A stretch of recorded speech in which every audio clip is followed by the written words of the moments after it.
सर्वांना अंगारकी संकष्टी चतुर्थीच्या खूप खूप शुभेच्छा आणि गणपती बाप्पा तुमचे सगळे स्वप्न पूर्ण करो, मनोकामना पूर्ण करो हीच गणपती बाप्पाकडे इच्छा व्यक्त करते। आणि आजच्या ब्लॉगला सुरुवात करूया। तर चला आजचा ब्लॉग नक्की बघा आणि पूर्ण बघा ब्लॉग। तर चला आजचा ब्लॉग बघूया। आपण बाप्पाकडे नेहमी काहीतरी मागतो, पण आज मी काही मागणार नाही, फक्त बोलणार आहे। नमस्कार सगळ्यांना, मी चेतना स्वागत करते माझ्या ब्लॉगमध्ये। आज संकष्टी चतुर्थी आहे। आजचा ब्लॉग खूप सिंपल आहे, फक्त माझी संध्याकाळ आणि स्वयंपाक पूजा दाखवलेली आहे मी आजच्या ब्लॉगमध्ये। पण आज मी थोडंसं बाप्पांबद्दल बोलणार आहे, कारण कधी कधी शब्दांपेक्षा फिलिंग्स जास्त महत्त्वाच्या असतात, बरोबर ना। तर इकडे तुम्ही बघितलंच, आता माझ्या मनूने कॉट वगैरे व्यवस्थित केले आणि ती मला असे छोटे मोठे काम नेहमीच करू लागते। तर चला म्हटलं आज तिचं पण शूट करून घेऊया आणि तुम्हाला दाखवूया की मुलगी असणं किती महत्त्वाचं असतं आणि किती आधार असतो आपल्याला।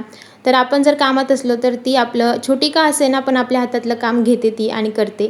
तर तिने आज कपड्यांच्या घड्या पण केल्या आणि कॉट वगैरे पण व्यवस्थित केले। ते बघा, कपड्यांच्या घड्या पण ती मला करू लागत होती आणि तिकडे चहा ठेवलेला होता, तर चहा पण झालेला होता आमचा आणि चहा गाळला आणि नंतर मग आम्ही सगळ्यांनी चहा घेतला। आता चला म्हटलं उपवास सोडवण्यासाठी जेवण बनवून घेऊया आणि आता जेवण बनवायला घेतलं। तर सगळ्यात आधी मी खोबरं किसून घेतलेलं होतं, कारण मला मोदक करायचे होते आणि दिवसभर उपवास केल्यावर सिंपल जेवणच जास्त खास वाटतं नाही का।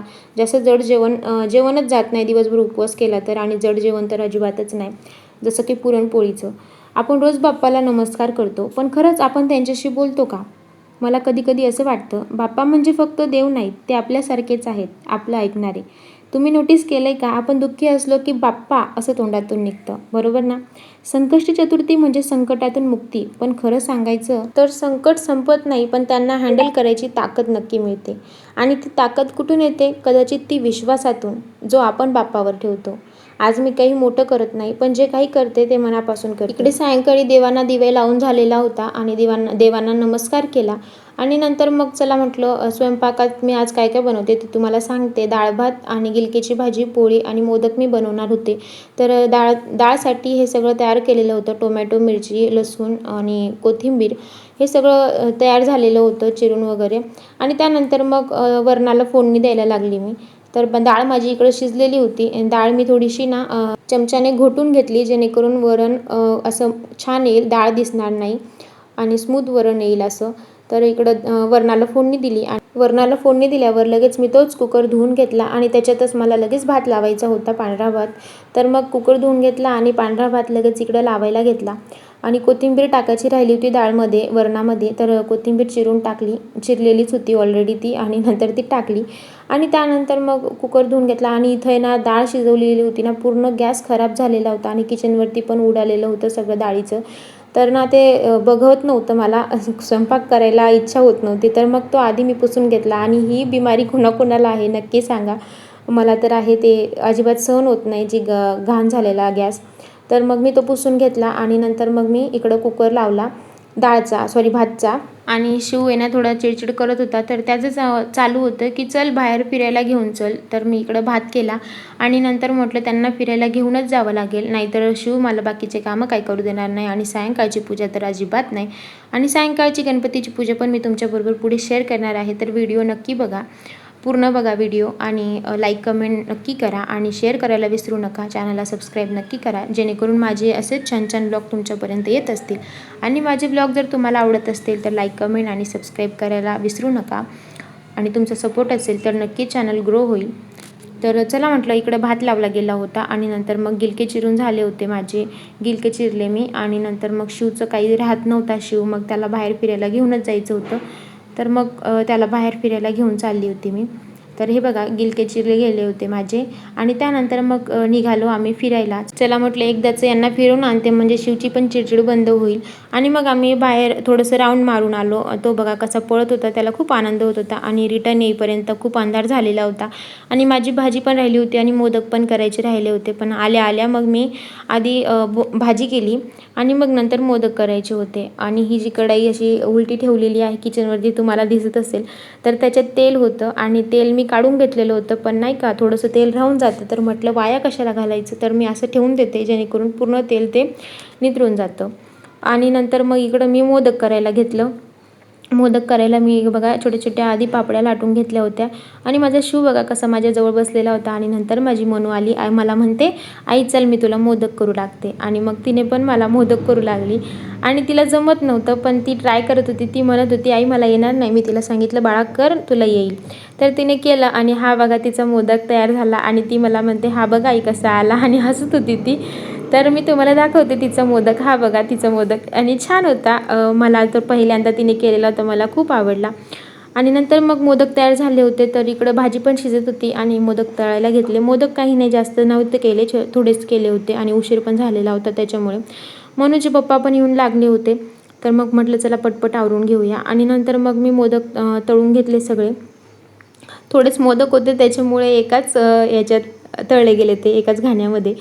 त्यानंतर मग मोदक तळून झाले, मोदक बाहेर काढले आणि नंतर मग गणपती बाप्पांची पूजा करायची होती. तुम्ही पण अशी पूजा करतात का? कमेंटमध्ये नक्की सांगा. आणि मोदक तयार झाल्यानंतर मग बाहेर गॅलरीमध्ये गणपती बाप्पांची पूजा करायची होती. तर बाहेर सगळं सामान घेतलं मी, पूजेची थाळी वगैरे तयार केली आणि आता पूजेची तयारी करणार आहे. तर चला पुढे बघूया आपण बाप्पांची पूजा मी कशी केली आज. आणि खरं तर ना बाप्पाला याची गरज नसते की त्यांना फक्त एवढीच गोष्ट हवी असते की यांचं मन खरं आहे की नाही आणि किती श्रद्धा आहे यांची आपल्यावरती. बाप्पाला एवढंच हवं असतं. आपण किती वेळा पूजा करतो यापेक्षा आपण किती मनापासून पूजा करतो हे महत्त्वाचं आहे. आणि बाप्पांनाही तेच आवडतं की यांची श्रद्धा आपल्यावर किती आहे, विश्वास किती आहे. चला तर आता बाप्पांची पूजा बाप्पांच्या नावाने सुरू करूया. गणपती बाप्पा मोरया. गणपती बाप्पा आज मी काही मागत नाही, कारण मला वाटतं जे मिळालं आहे तेही कधीतरी मी मागितलेलंच होतं. फक्त एकच सांगते बाप्पा, जेव्हा मी कधी वीक पडते तेव्हा मला थोडं स्ट्रॉंग बनव आणि जेव्हा सगळं चांगलं चालू असतं तेव्हा मला ग्राउंडेड ठेव. इकडे मी गॅलरीत आधी पुसून घेतलं होतं सगळं खाली आणि नंतर पाट ठेवला, त्याच्यावरती मधरा टाकला आणि गणपती बाप्पा छोट्याशा पाटावर विराजमान केले. आणि नंतर इकडं रांगोळी काढून घेतली आणि हे बघा मोदक पण तयार झालेले होते. तर मोदक इथं ठेवले बाप्पाला आणि इकडे छान अशी रांगोळी काढून घेतली. सिंपलच होती बरं का, तर घाई झालेली होती त्यामुळे उशीर झालेला होता. तर जेव्हा चंद्र निघतो तेव्हाच पूजा करावी लागते बाप्पाची. पण मी आज आधी केलेली होती कारण मनूचे पप्पा लवकर आलेले होते आणि भूकही लागलेली होती सगळ्यांना, मुलांना पण भूक लागली होती. आणि गणपती बाप्पांना प्रसाद दिल्याशिवाय म्हटलं जेवायचं कसं, तर मग मी पूजा लवकर करून घेतली होती. आणि इकडं मग बाप्पांची पूजा केली, मोदक ठेवले बाप्पांना आणि बाकीचं जेवण केलेलं होतं जे ताट ते पण बनवलेलं होतं मी. आणि इकडं मग ते ताट पण बाप्पांना दिलं जेवायला. आणि त्यानंतर मग बाप्पांची आरती केली मी आणि मनूने. शिव आणि त्याचे पप्पा बाहेर फिरायला गेलेले होते त्यामुळे ते काही नव्हते आरती करायच्या वेळेला, कारण शिव चिडचिड करत होता तर त्याला खालीच जायचं असतं नेहमी, तर तो खाली गेलेला होता. आणि इकडं आमची आरती चालू होती बाप्पांची. नंतर बाप्पांची आरती झाल्यानंतर मी थोड्या वेळ आरती केली, म्हणजे अर्धी आरती चालू होती तेव्हा मी केली आणि मग नंतर मनूने केली. मग आरती झाली आणि त्यानंतर लगेच मनूचे पप्पा ते पण आले. शिव आणि मनूचे पप्पा दोघं आले आणि त्यानंतर मग त्यांनी पण बाप्पांचा आशीर्वाद घेतला आणि पूजा केली. आणि सगळ्यांनी मग एक एक मोदक घेतला, प्रसाद घेतला. इकडं बघा आमचं घालीन लोटांगण चालू होतं. तर त्यानंतर मग बाप्पांचा आशीर्वाद घेतला आणि माझा शिव कसा छान बाप्पा करतो ते पण तुम्हाला पुढे दिसेलच, त्यासाठी पूर्ण बघा. आणि माझ्या मनूने इकडं बाप्पांची पूजा केली. ती म्हणते आई मला पण पूजा करू दे. माझ्या मनूला खूप असं नाही का देवाचं वेड आहे, ती तिची करत असते सगळं आणि प्रत्येक गोष्ट ती बघते ना माझी तर ती करायला म्हणते. मुलीचं तसंच असतं, मुलांचं तसं नसतं. मुलं नाही प्रत्येक गोष्टीला हे करत.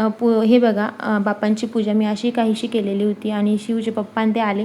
नंतर शिवच्या पप्पांनी शिवला गंध लावला आणि मग सगळ्यांनी मिळून बाप्पा केला आणि नंतर मग आम्हाला उपवास पण सोडायचा होता. तर हे बघा शिव आणि त्याचे पप्पा कसे बाप्पा करत होते.